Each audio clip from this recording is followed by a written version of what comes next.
Reports now நேயர்கள் அனைவருக்கும் வணக்கம். இன்னைக்கு நம்ம நேர்காணலின் சிறப்பு விருந்தினர் ராமநாதபுரம் மாவட்டத்தின் இந்து முன்னணி தலைவர் ராமமூர்த்தி அவர்கள். வணக்கம் சார். வணக்கம். அரசியல் களமானது ரொம்ப பரபரப்பா போயிட்டு இருக்கு. அதுல பாத்தீங்கன்னா ரீசெண்டா நம்ம திருமாவளவன் அவர்கள் கார் முன்னாடி ஒரு வண்டி இடிச்சு அந்த வழக்கு போயிட்டு இருக்கு.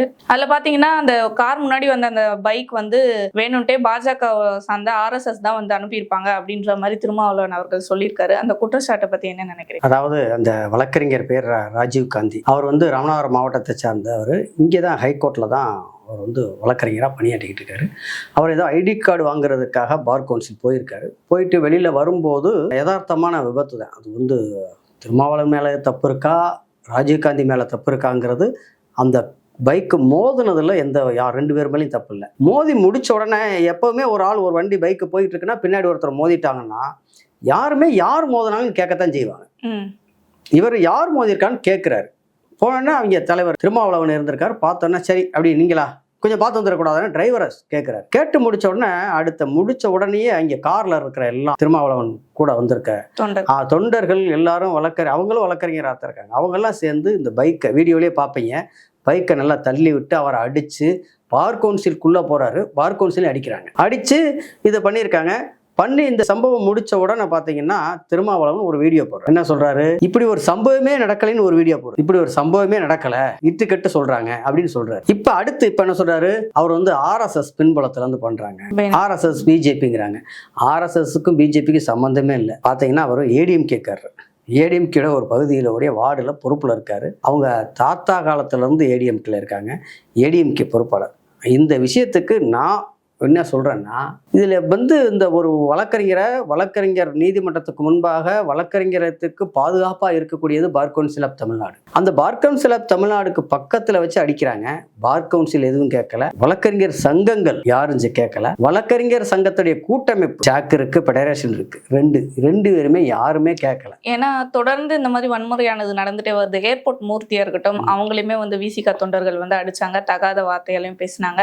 இதுக்கடுத்து பார்த்தீங்கன்னா இப்போ வழக்கறிஞரை அடிச்சிருக்காங்க. இதுக்கு அடுத்து பாத்தீங்கன்னா தொண்டர்கள்லாம் என்ன கேக்குறாங்கன்னா, எங்க தலைவருக்கு இசட் பிரிவு பாதுகாப்பு கொடுங்க அப்படின்ற மாதிரி கேக்குறாங்க. இது எப்படி கரெக்டானதுன்னு நினைக்கிறீங்களா? ஆமா, அவருக்கு இசட் பிரிவு பாதுகாப்பு கொடுத்தா நான் அதிகமான பேர் அடிப்பாரு. அவர் பொதுமக்கள் எல்லாம் அடிப்பாரு, அவ்வளவுதான். இசட் பிரிவு பாதுகாப்பு கொடுத்தா என்ன பண்ண முடியும்? கண்ணியமிக்க ஒரு தலைவரா இருந்தா தலைமை பண்புல 2-3 விதம் இருக்கு. எப்படின்னா, அரசியல் ரீதியான ஒரு லீடரா இருக்கிறது ஒண்ணும், ஐடியாலஜிக்கலா பேசக்கூடிய ஒரு லீடர் ஒண்ணு. சார்ந்த ஆட்கள்லாம் திருமாவளவன் ஐடியாலஜிக்கல் லீடரா தான் பாக்குறாங்க. ஒரு ஐடியாலஜிக்கல் லீடரா பார்க்கக்கூடிய அவரு இந்த விபத்து தெரியாம நடந்துருச்சு, எங்க சைடும் தப்பு இருக்கு, அவர் சைடும் தப்பு இருக்கு, மன்னிச்சுக்குன்னு கடந்து போயிருக்கணும், அதுதான் முறை. அதை விட்டு முதல்ல நான் வீடியோ அப்படி ஒரு சம்பவமே நடக்கலைன்னு சொல்லிட்டு அதுக்கடுத்து அவர் மேலதான் தப்பு, அவர் வேணுமுக்குனே பண்றாரு, எங்க ஆளுகள் ஒழுங்கா அடிக்கலைன்னு வேற ஒரு மீட்டிங்ல சொல்லியிருக்காரு. வந்தா மோதனா முறைச்சு பார்த்தா அடிச்சாங்க, ஆனா ஒழுங்கா அடிக்கலைன்னு சொல்லியிருக்காரு. ஒழுங்கா அடிக்கலைன்னு சொன்ன ஆளுக்கு எப்படி இஜெட் பாதுகாப்பு கொடுக்க முடியும்? தொண்டர்களை சரியான முறையில வழி நடத்துறாரா இல்ல அப்படின்ற ஒரு கேள்விக்குறி வர இங்க இருக்கு இல்லையா? ஆமா, உண்மையிலேயே தொண்டரை வழி நடத்தல. அவரும்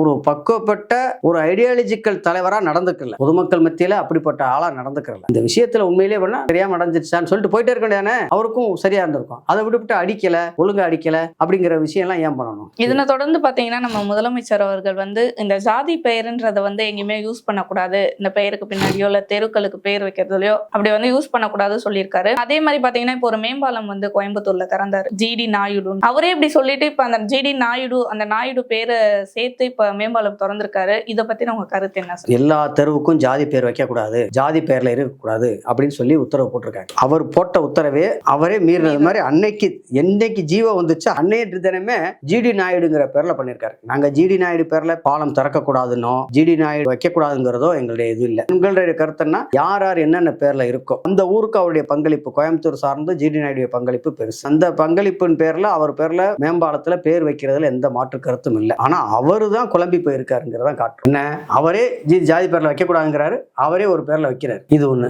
ரெண்டாவது, ஜாதி பேர்ல வைக்கிறதுன்னு சொல்றாங்க. இப்ப முத்துராமலிங்க தேவர் அவர்கள் தன்னுடைய சொந்த நிலத்தை பல பேருக்கு எழுதி கொடுத்தாரு, பல பேருக்கு தானமா கொடுத்திருக்காங்க. அப்படி தானமா கொடுத்த கிராமத்துக்கு அவங்க முத்துராமலிங்க தேவர் பேர் தான். சில ஊர்ல ஏரியாவுல அவர் சார்ந்து இப்ப பரமக்குடி அந்த பகுதியில இருக்காங்க, அவங்க மேல ஒரு யாகி இமானுவேல் சேகரன் பேர்ல அவங்க ஒரு ஃபெய்த்தா இருப்பாங்க, அவங்க பேரை வைப்பாங்க அந்த மக்கள். ஏன்னா நம்ம தலைவர், நம்ம கூடவர், நம்ம நம்ம உறவினர் பேர் வச்சாலுமே அந்த ஜாதி பெயரை தூக்கிட்டு முத்துராமலிங்க தேவர் அப்படின்னு மட்டும் வைக்கலாம் இல்லையா? முத்துராமலிங்கம் அப்படின்னு இப்ப வைக்கலாம். ஜிடி நாயுடு ஜிடின்னு இல்ல, வைக்கலாம். இப்ப ஜிடி நாயுடு இருக்கு. வீரமணி இதுக்கு பதில் சொல்லியிருக்காரு. என்ன சொல்லியிருக்காரு? ஜிடி நாயுட சுருக்கி ஜிடின்னு கூப்பிட முடியாது. காரணம் என்னன்னா, ஜிடி நாயுடுன்னு சொன்னாதான் அடையாளம், ஜிடின்னு சொன்னா அடையாளம் இல்ல. அதே மாதிரி முத்துராமலிங்க தேவர் சொன்னாதான் அடையாளம். வெறும் முத்துராமலிங்கம் சொன்னா தெரியாது. 1000 முத்துராமலிங்கம் இருப்பாங்க, அதுல முத்துராமலிங்க தேவருங்கிறது யாரு? அதனால இன்னும் ஒரு விஷயம் என்னன்னா, இவங்க என்ன சொல்றாங்க, ஜாதி பிரச்சனை வரும் அப்படின்னு. இதுவரை சரி, ஊர் பேர்ல முத்துராமலிங்க தேவரோ வாவுசி சிதம்பரம் பிள்ளையோ இப்படி பல பேர்கள் இருந்து ஜிஎன் செட்டி தெருன்னு பல தெரு இருக்கு, பல ஜாதி பேர்களோட தெருக்கள் இருக்கு, ஊர் பேர் இருக்கு, கவுண்டம்பாளையம்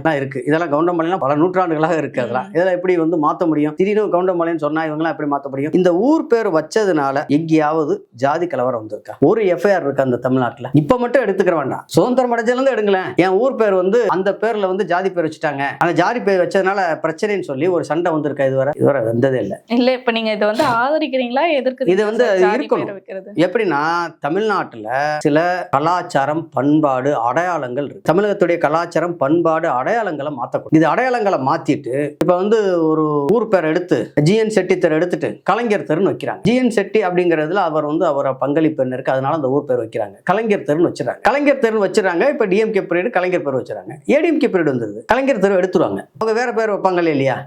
அந்த ஊர்க்காரங்க என்ன நினைப்பாங்க, ஜிஎன் செட்டி தெருவா, கலைஞர் தெருவா, எம்ஜிஆர் தெருவா, இல்லை இன்னொரு ஆட்சி வரும், அவங்க பேர் வைப்பாங்க.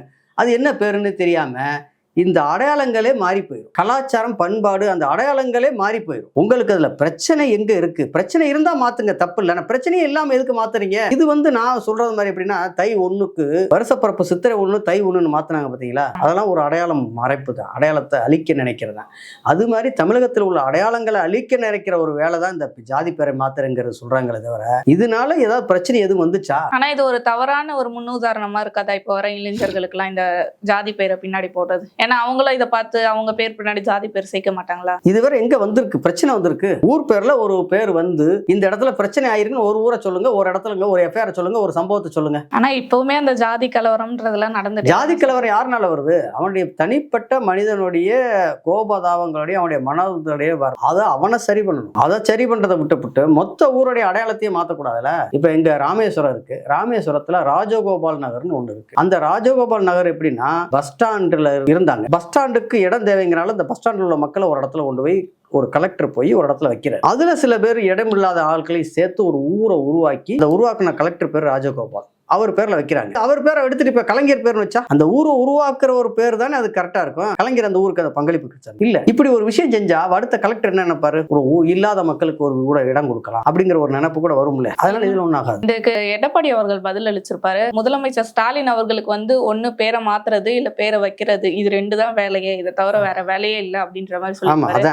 இதை பத்தி என்ன? அதான் அவர் சொன்னது சரியா தான் சொல்றாரு. இவர் ஏதாவது ஒரு பேரை மாத்தணும், பேரை வைக்கணும். இன்னைக்கு கூட ஒரு அறிக்கை வந்திருக்கு, ஊர் மக்கள் நினைச்சா மாத்திக்கலாம்னு. இதுலயுமே மாத்திக்கிட்டாங்க. இந்த மருத்துவமனையில சேர்ற அந்த நோயாளிகளுக்கு எல்லாம் வந்து பயனாளி அப்படின்னு மாத்தணும்.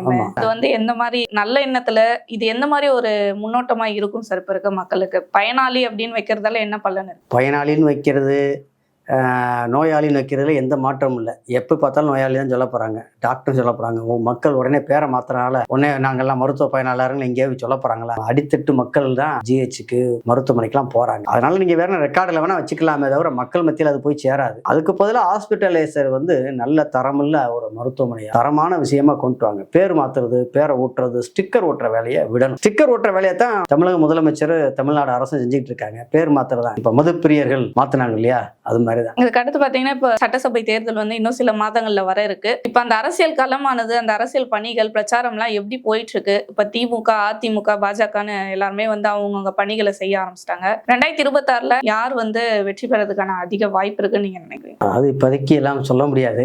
பிந்து முன்னணிங்கிறது அரசியலுக்கு அப்பாற்பட்டது. அரசியல் தேர்தல் களத்தில் நம்ம எந்த விதமும் இல்லை. நம்ம ஒரே ஒரு விஷயம்தான், இந்து கலாச்சாரம் பண்பாடு கோயில் இதை யார் காப்பாத்துறாங்களோ அவங்களுக்கு நம்ம வாக்களிக்கணும். தேர்தலில் நிற்கிற வேட்பாளர் யாருன்னு பாருங்க, அந்த வேட்பாளர் நம்ம கலாச்சாரம் பண்பாடு கோயிலை காப்பாற்றுவாங்களான்னு பாருங்க. அப்படி வாக்களிக்கன்னு தான் நம்முடைய விஷயம். அரசியல் ரீதியா ட்ரெண்ட் இனிமே தான் தெரியும். அடுத்து விஜய் அவர்கள் அந்த கரூர் சம்பவம் நடந்துச்சு இல்லையா? இப்ப விஜய் அவர்கள் வந்து நேர்ல பார்க்க போறாரு கரூர், அங்க பாதிக்கப்பட்டவங்களை. அதுக்கு பாத்தீங்கன்னா பல்வேறு அந்த ரெஸ்ட்ரிக்ஷன்ஸ்லாம் இருக்கு. அதே மாதிரி ஒரு 5 கட்டுப்பாடு போட்டிருக்காங்க. அதாவது என்னன்னா, திருச்சி விமான நிலையம் வருவதுக்கு முன்னாடியே கரூர் வரை பாதுகாப்பு கொடுக்கணும் அந்த பயணத்துக்கு அப்படின்ற மாதிரி. அடுத்து விமான நிலையத்துல ஆயுதம் ஏந்திய போலீஸ் பாதுகாப்பு இருக்கணும் அப்படின்ற மாதிரி சொல்லியிருக்காரு. கரூர் நிகழ்விடம் வந்து சுத்தி பாதுகாப்பு இருக்கணும். ஒரு 2 கிலோமீட்டர் கிட்ட யாருமே இருக்கக்கூடாது. பொதுமக்களா இருக்கட்டும், அந்த ஊடகங்களா இருக்கட்டும், யாருமே இருக்கக்கூடாது. அடுத்த நிகழ்வுக்கு கட்டுப்படுத்தப்பட்ட ஒரு வழி நுழைவு, ஒரு வழியில மட்டும் தான் வர மாதிரி. இத்தனை ரெஸ்ட்ரிக்ஷன்ஸ் கொடுத்து அந்த பாதிக்கப்பட்டவர்களை பார்க்க போகணுமா? அதாவது பாதிக்கப்பட்டவங்கள உண்மையிலேயே மக்கள் தலைவர், ஒரு அரசியல் தலைவர்னா மக்கள் தலைவராக இருக்கணும், மக்கள் விரும்பக்கூடிய தலைவராக இருக்கணும், மக்களோடு இருக்கக்கூடிய தலைவராக இருக்கணும். மக்களுக்கு ஒரு வெள்ளத்தில் பாதிக்கப்பட்டாங்கன்னா உடனே போய் தொண்டர்களை உத்தரவு போட்டு தொண்டர்களை வேலை செய்ய வைக்கணும், அரசு இயந்திரங்களை வேலை செய்ய வைக்கணும், நம்ம போய் பார்க்கப்பட்ட விஷயமா இருக்கணும். இவர் செக்ஷன் வந்து ஊர் மக்கள் வரக்கூடாது. அதாவது அப்படின்னா அந்த ஆட்கள் தவிர, பாதிக்கப்பட்டவங்களை தவிர, அவங்கள தவிர வச்சு யாருமே வரக்கூடாது. ரசிகர்கள்லாம் வரக்கூடாதுங்கிறாரு, தொண்டர்லாம் வரக்கூடாதுன்னு சொல்றாரு. வரக்கூடாதுங்கிற வார்த்தை இல்லாமன்னா இவங்களை தவிர யாருமே வரக்கூடாதுன்னா தொண்டர் வரக்கூடாது, ரசிகர் வரக்கூடாது, பொதுமக்கள் வரக்கூடாது. இது அவரோட பாதுகாப்புக்காக இருக்குமா இல்ல ஊர் பொதுமக்களுக்கான பாதுகாப்புக்காக சொல்றாரா? கூட்ட நெரிசல் இல்ல, அவருடைய பாதுகாப்பு தானே சொல்லியிருக்காங்க. மனு கொடுத்தது என்னுடைய பாதுகாப்புக்கு தான் கேட்டு மனு கொடுத்துரு, அவருடைய பாதுகாப்பு தான் மனு கொடுத்துருக்கு. இந்த மாதிரி விஷயங்கள் தான் விஜயோடைய பின்னடைவுக்கு ஒரு இது. வந்து அரசியல் களம்க்கு ஏற்புடையதா இருக்கும்னு நினைக்கிறீங்க? இல்ல, இது ஏற்புடையது இல்ல. ஒரு தலைவர், அரசியல் தலைவருங்கிறது மக்களோட இருக்கணும், மக்கள் கூட இருக்கணும், மக்களுக்காக இருக்கணும். அதை விட்டுப்பட்டு தன்னையும் மக்களையும் பிரித்து பார்த்து இருக்கக்கூடாது. இதெல்லாம் வந்து ரொம்ப தூரத்தில் இருக்கிற மாதிரி இருக்கும். இதெல்லாம் வந்து இந்த கோரிக்கையெல்லாம் என்னன்னா நிராகரிப்பாங்கன்னு சொல்லியே கொடுக்குற மனு, நிராகரிக்கணும் அப்படிங்கிறதுக்காக கொடுக்கறக்கூடிய மனு. பார்க்கணுமா, நான் பார்க்க போறேன்னு போயிட்டே இருக்க முடியாதுன்னு.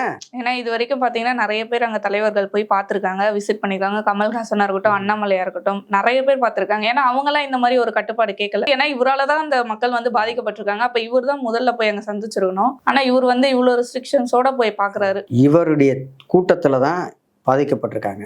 வந்தவங்கல இவர்களுடைய தொண்டர்கள் தான். இவரை பார்க்க வந்தவங்க இவங்களுடைய நலம் விரும்பி, தொண்டர்களினாலும் நலம் விரும்பி, இவருடைய ரசிகர்கள், இவர்களை விரும்பக்கூடிய மக்கள் தான் அந்த கூட்டத்துக்கு வந்திருக்காங்க. இதெல்லாம் இவங்க கட்சிக்காரங்களை வச்சு பார்க்க வேண்டியதானே. பாதுகாப்பு, மக்கள், தொண்டர்கள் படை இருக்கு இல்லையா. முருக பக்தர்கள் மாநாடு நடத்தணும் இந்து முன்னணி சார்பா. முருக பக்தர்கள் மாநாட்டில் குறைஞ்சபட்சம் ஒரு 10 லட்சம் பேர்கிட்ட, 10 லட்சத்துக்கும் பேருமே அதிகமான ஆட்கள் வந்தாங்க. கோர்ட்ல போலீஸ் பாதுகாப்பு வேணானே நம்ம சொல்லிட்டோம். அவங்க என்ன சொன்னாங்க, போலீஸ் பாதுகாப்பு போட முடியாதுனாங்க. போலீஸ் பாதுகாப்பு நாங்களே பார்த்துக்கிறோம், முழுக்க இயக்க பொறுப்பாளர்களே வச்சு ஒளி நடத்தணும். எந்த போலீஸும் இல்ல, 10 லட்சம் பேரையும் நம்ம தொண்டர்களை வச்சே பண்ணணும். அது மாதிரி விஜய் பண்ண வேண்டியதானே. ஒரு தொண்டர்கள் இருக்காங்கல்ல, பொறுப்பாளர்கள் இருக்காங்கல்ல, அவங்கள வச்சு பண்ணுங்க. எதுக்கு அரசை நம்பி இருக்கீங்க? அரசு தான் சரியில்லைன்னு சொல்றீங்களா? அரசு போலீஸ் சரியில்லை, எல்லாம் சரியில்லைங்க. ஐயா அங்கே போய் கேட்குறீங்க. நீங்க கேட்குற கேள்வியெல்லாம் பார்த்துருங்க. உங்க நிபந்தனையே பார்த்தீங்கன்னா பிரதமருடைய பாதுகாப்புக்கு மேல இவருடைய பாதுகாப்பு கேட்கிற மனு இருக்கு. இதை நம்ம எப்படி பார்க்கலாம்? இது அரசியல் களம். அவர் முதிர்ச்சி அடையாத அரசியல் தலைவராக தான் பார்க்கணும். இன்னமும் மக்கள்கிட்ட வரல தலைவர். மக்கள்கிட்ட வந்து விஜய் தலைவரா, மக்கள் தலைவரா வரல, மக்கள்கிட்ட வரல. அவர் தந்து பார்ப்போம் சார். நன்றி.